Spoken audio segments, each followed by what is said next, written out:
Stranded by Sarah Holland. Clutching my carry-on, I stepped off the airplane ramp and onto Greek soil. My parents yelled at me to keep up. It was a temptingly short drive to our villa from the airport, and then it was sunshine and bliss for 2 whole weeks. Well, that was the plan anyway. After picking up our luggage from the conveyor belt, we stood outside, waiting for our rental car. It never came. We spent the next 2 hours sweating profusely and inhaling gas fumes and secondhand cigarette smoke. Eventually, my mom gave up on the car she'd booked 5 months earlier. The company refused to give her a refund, instead urging her to wait a little longer. With righteous indignation, she booked a car from a different company, and we all sat in silence for another hour.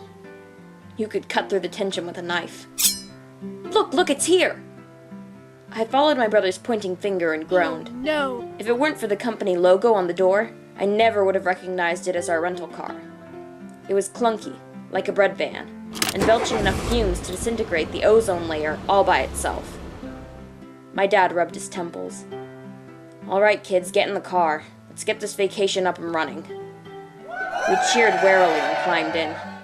As money and contracts exchanged hands, I lay down in the back seat and dreamed of the beach.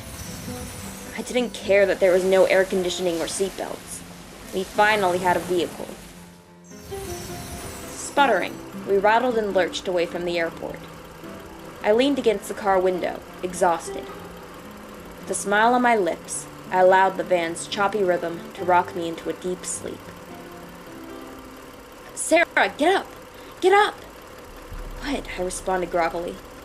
"The car's breaking down! It's breaking down!" My little sister was practically bouncing with excitement. I stared at her in horror.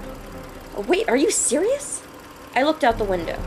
Sure enough, my parents were pulling into a store parking lot, cursing the car company. The battery was dying.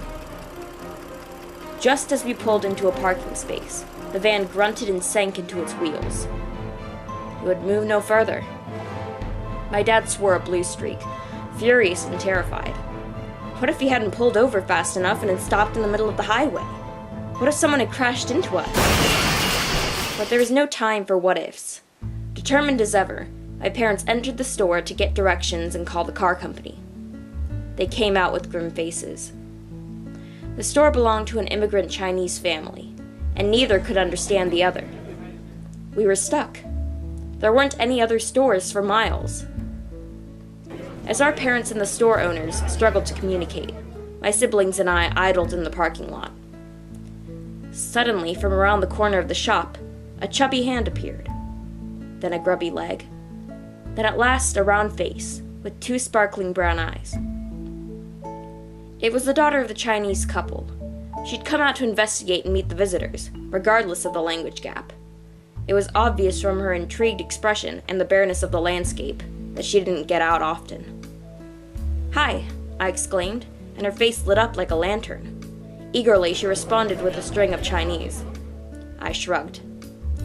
Over the next 3 hours, the little girl stuck close to our sides. Maybe it was the delighted expression on her face, or the way she kept showing us her favorite store items, but I soon realized that she thought we were best friends. Her face was like a kid's on Christmas morning, and we were her brand new box set. Finally, after hours of waiting, the car company appeared with a reinforcement. My family celebrated. The little girl joined in, until she realized what it all meant. As we pulled away from the isolated Chinese store, I was grateful to be back on the road. However, not even that could drown out my sadness as the girl chased us from the parking lot, laughing and waving through her tears. When I look back on that trip, I don't think of it as the worst trip ever. Sure, we got stranded a couple times and did a lot of waiting, but it was worth it. It was worth it to bring Christmas morning to a lonely little girl in a Chinese store.